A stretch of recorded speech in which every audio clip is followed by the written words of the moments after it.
The 28th Angle Podcast.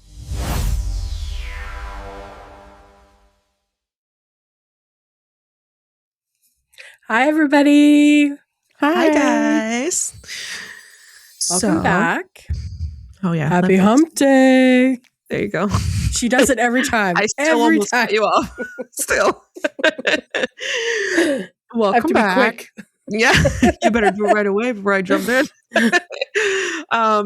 Yeah, welcome back. Thanks for hanging out with us again this week. This week's episode, we are doing another haunted house. So, you ready? No, You're never ready.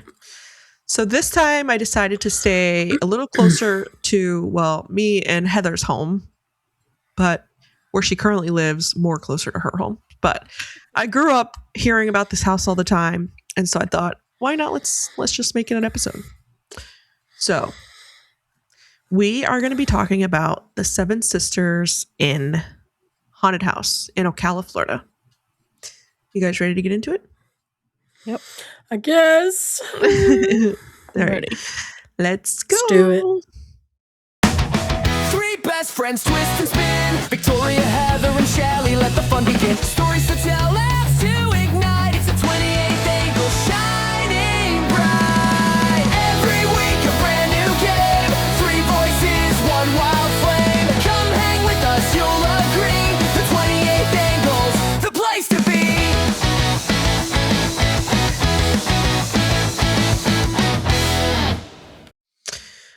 Okay, so we're headed just north to Ocala.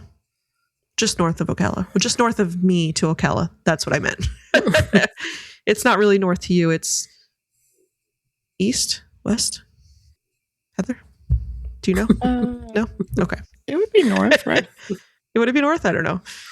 I don't look at a map where you live very much, I guess. I mean, it would probably be like northeast or something, right? Yeah.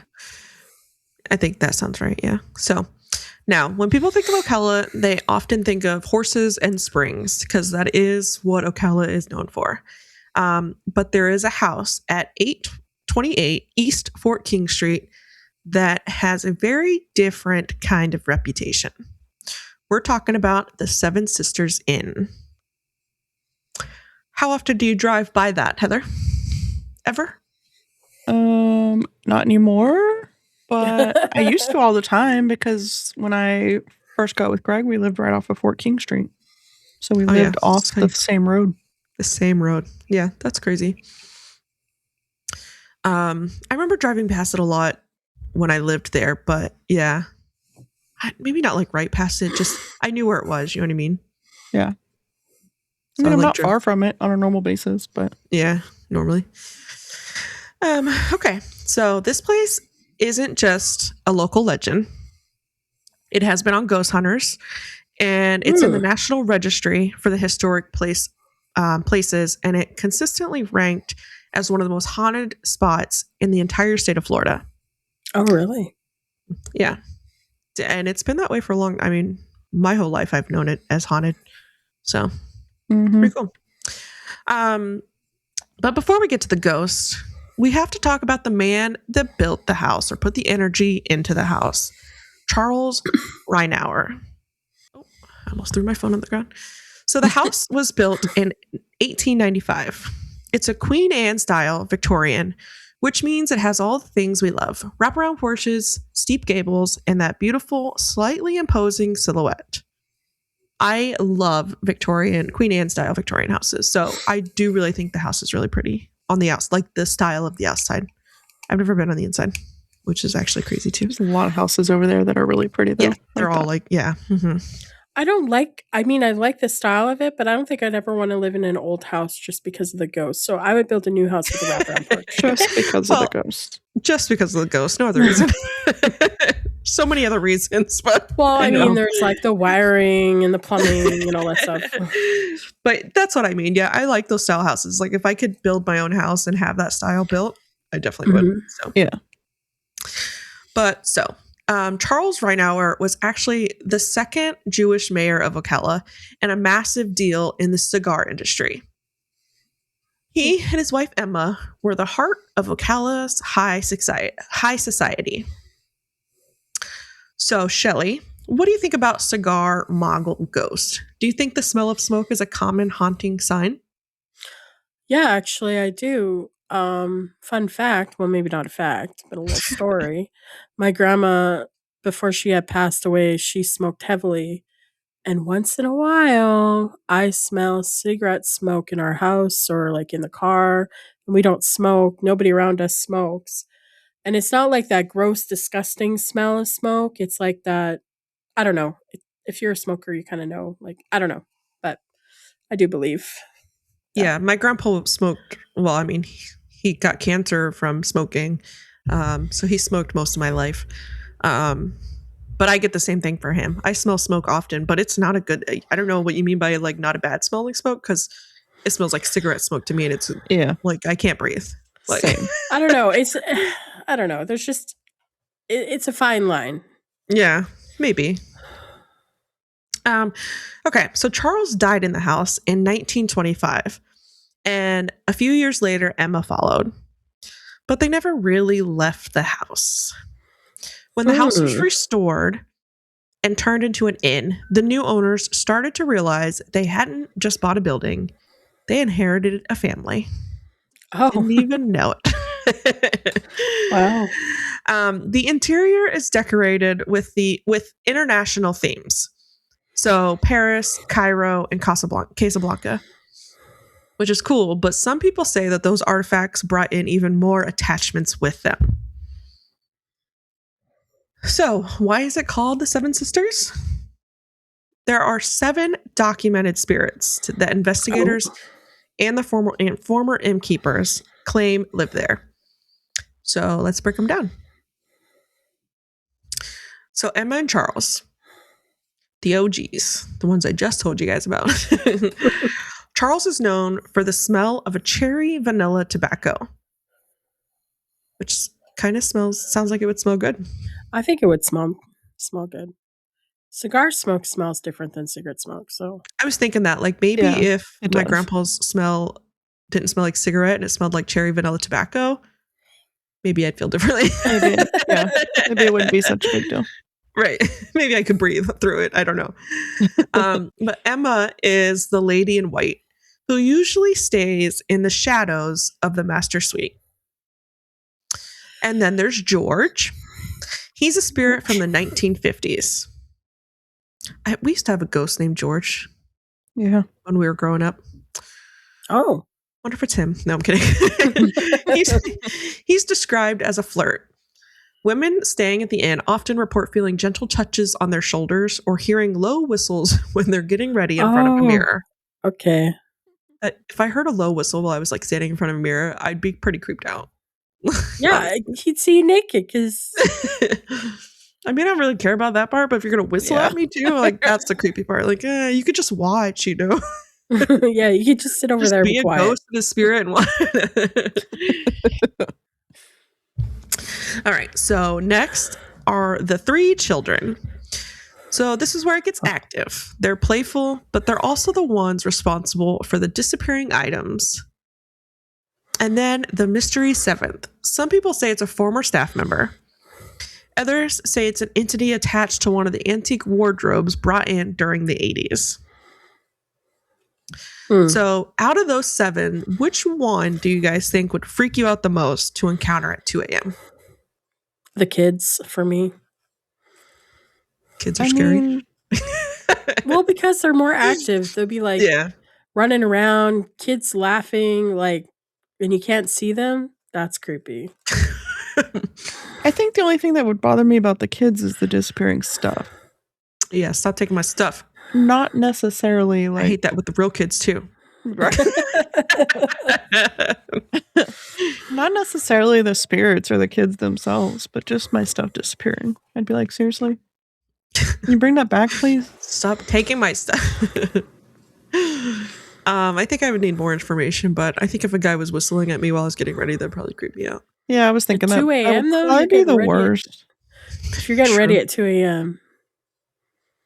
Don't judge me, Shelley. If I want to get ready at 2 a.m., let me get ready at 2 a.m. Okay. Okay.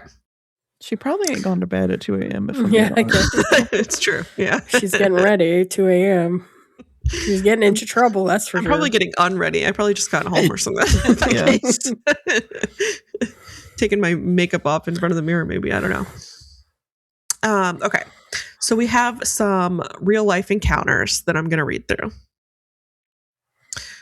So these, I didn't verify this, but supposedly these were not in Ghost Hunters. So the Ghost Hunters episode for this these were not covered. So the first one is the shoe thief. There was a guest. Covered. Oh, go ahead. Sorry. Was it?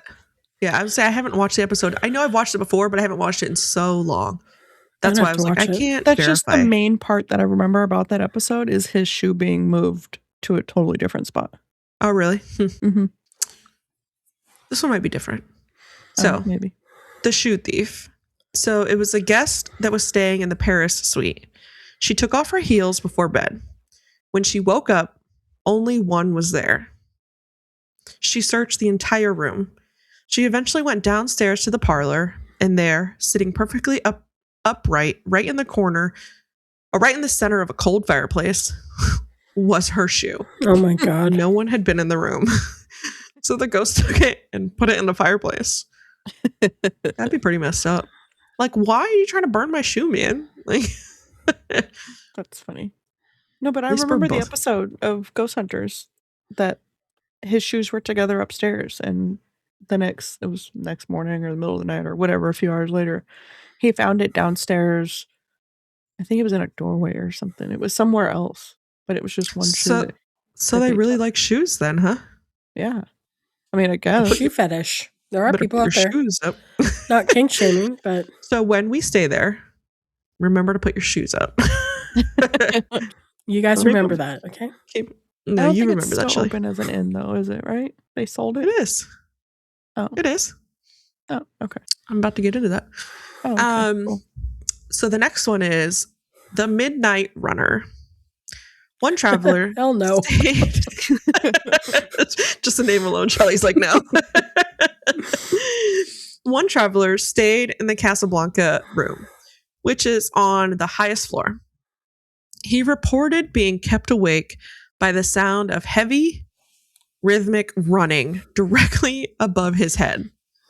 He thought it was a gym or a storage area. So the next morning, he found out he was under a slanted roof. There's no crawl space, no attic, just sky. So just thought somebody was just running all night. Well, if he's on the highest floor, how could there be a gym above him? Yeah, that's weird. Okay. And the next one, hold on, Gemini's doing its thing here. The heaviness on the stairs. So multiple guests have reported that as they reach the second floor landing, they feel a literal weight on their chest. One woman claimed she felt a hand firmly planted on her sternum, physically stopping her from going up the stairs further until she said, "Excuse me." That's funny. They're like, no, you can't come up. She's like, "Excuse me," and then she just was allowed to go further. That's funny. Wait, before you start the next one, did I ever tell you guys the ghost story of when I was in the graveyard? Like on this, do you know, on the episode podcast or anything like that? I don't remember. Graveyard? No? Yeah, Let me my tell the story favorite. once you get through these. It's really quick. So you want me to finish these first? Yeah, finish those ones first. Okay. Because I have a bunch more to fill up time now. So there was the invisible roommate in the Paris suite. So one of the most famous stories involves a guest who stayed in the Paris suite. She was traveling alone and had laid out her jewelry on the vanity before going to sleep. In the middle of the night, she woke up to the sound of metal clicking against wood. When she sat up, she saw her pearl necklace sliding slowly across the vanity as if someone were pulling it by the clasp. Hell no. I'm not going this place. Instead of being terrified, this is what we would do. It's funny. Instead of being terrified, she said, "Please, I need that for the wedding tomorrow." Oh my God. The necklace immediately stopped moving. The next morning, it wasn't back where she left it. It had been coiled into a perfect, neat circle. Oh. They're like, "Oh, sorry. I guess you do need that. I liked it, though." That's funny. Because that is what I would do. I'd be like, "Can you not? I need that." I laid that out so I could use it. I mean, I did that to your ghost at your house when he was bugging me. I told him to please stop. Just stop. And he did. He did, yeah. So, George, the flirty ghost, if we remember. George is the ghost from the 1950s, known as being a bit of a smooth talker. A woman was sitting at the vanity in the Madrid room. I don't know what that is, or if I said that right. Brushing her hair and looking into the mirror. She clearly saw the reflection of a man in a dark suit standing right behind her shoulder. That would freak me out. She spun around, but the room was empty. When she looked back in the mirror, the figure was gone. But she heard a distinct low whistle, the kind of wolf whistle you'd hear in the old movies, right in her ear. She said the room didn't feel cold. It actually felt like the air got warm and buzzy for a few seconds. That's weird. Yeah, I see stuff like that all the time, but they don't. Yeah, this is older story. So the others, they just changed this one to Beijing. Oh, Beijing. Oh, okay. Looks like anyway. Many guests report the smell of Charles Reinauer's cherry vanilla tobacco, but one story from a skeptic stands out. A man was staying in the inn specifically to prove it wasn't haunted. That's always a mistake. He sat in the parlor late at night with a digital recorder. He didn't hear a thing all night.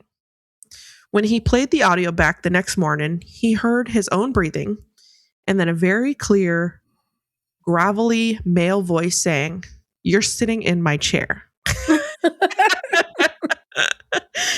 Simultaneously, he realized his jacket, which he'd draped over the back of the chair, was now laying on the floor 3 feet away. Wow. These ghosts are no joke, man. Sir, you're sitting in my chair. That's mine. Can you move, please? All right. My last real life story here. I think. Yeah. Okay. The child in the hallway. So the 3 children who haunt the inn are known for being playful, but one guest caught a glimpse of their hiding spot. So a guest was walking towards the stairs late at night and saw a small boy, maybe 7 or 8 years old, wearing knickerbockers. I don't know what that is. And a cap. I've heard of it. Knickerbockers? I've heard of the word, but maybe it's like those suspender type, like old with the shorts. Yeah, that's what I'm picturing. Maybe, I don't know. So wearing knickerbockers and a cap, duck behind a large antique wardrobe in the hallway. Thinking that the child had wandered out of their room, the guests went to the wardrobe to check on him. There was nobody there, and the wardrobe was pushed flush against the wall. There's no physical way a child could have fit behind it. As she stood there, she felt a tiny, cold hand briefly brush against her ankle. That would be scary. A little bit. Yeah, so that's all I have for real life stories. Do you want to tell your story, or do you want me to finish? Okay. Let me tell it real quick. So this was many, many, many years ago. I was probably a young teenager, like preteen maybe. This was after my grandfather had passed away. And we were, like 6 months later, they usually go back to the cemetery to set the tombstone on, because for this whatever to settle. So that's what we were doing with my family. And the graveyard was like kind of fenced in, but like it was not like a solid fence. It was like chains, and then posts, then chains, then posts kind of thing. And it was the community of that town's cemetery. So it was like all family members and like everybody knew pretty much everybody that is buried there, right? Anyways, I was standing there and I was with my cousin and I just got this feeling of like dread, like I didn't want to be there. I was really sad, like just a heaviness on me and I didn't know what it was. I had no clue. And then I was telling my mom this. I'm like, I don't know what's wrong with me. Like, I just don't feel good at all. And she told me, like, just walk to the store. The store was like right around the corner. So me and my cousin walked to the store. As soon as we got past the barrier, like the fence, it was like a whole weight just lifted off of me. Yeah. Like I was completely fine. It was the weirdest thing that ever happened to me in my life. I never experienced it again because I have been back to that and it wasn't the graveyard. same? No. I never felt that again. But yeah, it was just that one time. I don't know. Yeah. Because I didn't really know my grandfather. Mm-hmm. When I, like, obviously when I was younger, I knew him. But as I got older, I didn't really know him that well. Mm-hmm. So I wasn't close to him. So I don't know. It was just really weird. That's it. Yeah. That is weird. That's cool, though. A little scary, I guess, in the moment, but Yeah. All right. So I'm going to get into a little bit of the history and then we'll be done. Just a brief bit and then I'll go into the rest. Okay. So the history of Charles and why he was so powerful is fascinating. So before Tampa, and I don't know how to say this, the Ybor City, is that how you say it? Ybor City in Tampa? Yeah. Yeah. So I guess apparently that is now the cigar capital of the world. But before that, Ocala was actually fighting for that title. So they called the west side of Ocala Marty City, which I have never heard of. But apparently the west side of Ocala was called Marty City. So Charles Reinauer, did I say that wrong again? Was the president of, oh God, I can't say this, La Criolla Cigar Company. In late 1880s, this was one of the largest cigar factories in the entire state of Florida. He didn't just make cigars. He was friends with Jose Marty, the Cuban revolutionary hero, which I don't know anything about him. So imagine this. Ocala was filled with hundreds of Cuban immigrants who moved here specifically to work in these factories. They had these people called lectors, which I think is the coolest job ever. While the workers rolled cigars by hand all day, the lector would stand on a raised platform and read to them. So, read what?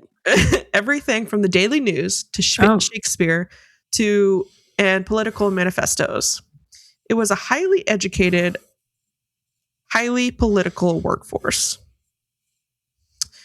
So a few things happened. There were some massive freezes in the 1890s that killed the local agriculture.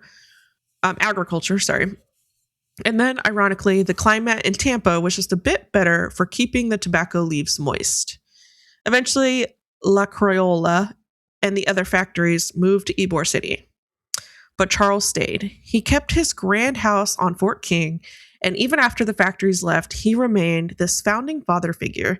He was the founder of the first bank in Ocala and the Ocala Board of Trade. When you smell that cherry vanilla cigar smoke in the parish room today, you aren't just smelling a ghost habit. You're smelling the literal industry that Ocala built. So that's pretty cool to know. Yeah, that's really interesting. I didn't know any of that about Ocala, and that's where I was born. That's where I grew up. So, yes, I'm checking time here to see how much time I have left. So, you just looked up the rooms, right? Yeah. Because I was wondering, because it talks about it having a cigar room. Is there a cigar room in there? still. So a lot of this stuff might have been old or not what I read. I haven't checked like the most updated rooms, but the cigar room is, I guess, the parish room that they have is where the smell is the strongest. So They still have the parish room. This was Charles' personal sanctuary. Oh. Is the parish room. So guests have That would be kinda reported that cool, if they leave a cigar on the nightstand as a gift, it will often be moved or have a small ash mark on it the next morning, even though it was never lit. That's pretty cool. That's cool. It looks nice. They have a queen bed in there. Nice. We should all book it. I'm for real. Do a live episode. Yeah, there's 4 bedrooms. But we're not sleeping. No. Yeah, We are sleeping all in the same room. Shelley's like, I'm bed. moving in with somebody. Yeah, well, we're not sleeping. We're going to stay up all night. Shelley's not sleeping. I'm going to sleep. Gotcha. I'll be waking your ass up. I'm like, did you guys hear that? Shelley be like, wait, there's a noise. Be like, that was my sister. She's making coffee. It's fine. They got 2 that have king beds, so we would need the king bed apparently. Okay, apparently, yeah. Okay, so the Marty City connection mentioned that the area where his factory stood is now just west of downtown Ocala. It was a fun then versus now. I guess that's where the connections are. I don't know. If you guys live there now, you would know. But I don't live there now, so none of us really do. Just drive by. I don't think I've ever been in Ocala, to be honest. Have I? Have I ever been in Ocala? Well, you've been in Ocala. You did, probably because not you like went to Chuck E. Cheese. Town. No, I didn't go to Chuck E. Cheese that time. I remember driving with you in Ocala once, but I just don't think we were going anywhere. Somewhere. Equestrian place, which was gigantic, but it was what was it? It was that Christmas it was thing you guys Christmas were at. Market. It was the holiday, event. Okay, yeah. So that pretty much ends the time here. I had a little ending here, but I can't find it. Stay spooky or something. The rooms are really pretty though. So if you guys wanted to check them out, you definitely could. I definitely think we should plan a time for real. 7sistersinocala.com. Would anybody watch if we went live? Let us know. We could record on our phones and upload an episode that way. You know what I mean? I think we should. Or get like a GoPro style camera. Yeah. I think we should do it. Aaron Would you guys want? I don't know that we still do. We should find out. Would you guys watch an episode if it was a live version of that? Like at a ghost house? Yeah. Let us know. I think it would be fun. It'd be fun, and it would just be like a rare thing, not something. And if nobody lets us know, then we're not going to do it. Okay, so make sure you let us know. Yeah. So Jack, please tell Shelley that she and Wayne and Mario and whoever else I know for sure watches. Let Shelley know that she's got to do it. Okay. I wonder if the place we're staying in April is haunted. So yeah. The inn, I found my closing here. So the inn is now known as the Rheinauer, and is available for bookings. Yeah, and I think we should do a live, maybe not like a live show, but like a live recording there. Record it and then air it later. Although I guess we could figure out a live situation too. Go live on Twitch or TikTok or maybe some ideas. Facebook. Yeah, Facebook would be a good one. Facebook doesn't have any requirements for you to go live, so I don't think true. Anyway. TikTok does. Yeah, but it's so low now. If we don't do that for the Seven Sisters Inn, then we could always do it in Casadega. Just find a spot, like maybe where that chair is that Shelley's scared of. Oh yeah, we did officially book our vacation to Casadega, which I think we've told you guys about. It was our What was that episode called where we We talked about spooky stuff. I don't remember exactly what it was Yeah, I called. don't remember the what it was. creature ones? Yeah, when we all Yeah. had creatures that right. we named. She But brought the devil's chair. I talked about the devil's chair, and that's where that's at. So yeah. Right. So we have that officially booked and planned. I tried to get out of it. I was unsuccessful. So there's that. I made her go. Every problem she tried to get out of, I fixed it for her. So. And my husband wasn't helping me either. He's like, "Oh yeah, I'll drive you to Victoria. I'll drive you there. That's fine. Oh yeah, I'll pick you up too." No matter what she tried, it didn't work. I was like, "I don't have a ride, and I don't drive on the freeway, so now it's booked and she's done." Yeah. she's even paid for it. I mean, that's what I mean. Yeah, Like, it's been paid for. Yeah, paid for. She's stuck going. All right, but yeah, that's gonna be it for this episode. Yeah. If you've stayed there or have an Ocala story, please don't hesitate to reach out and let us know. Send it to us. Yeah, for sure. And then this thing gave me my new what's it called? ending, outro, Outro line. I don't know what you want to call it. I thought there was like a specific name for it that I was looking for that I cannot remember. It's too late, I guess. Yeah, stay spooky, stay curious, and we'll see you at the next angle. All right. Bye. Bye. Thanks for the laughs, the time we spent. Every word, every moment meant.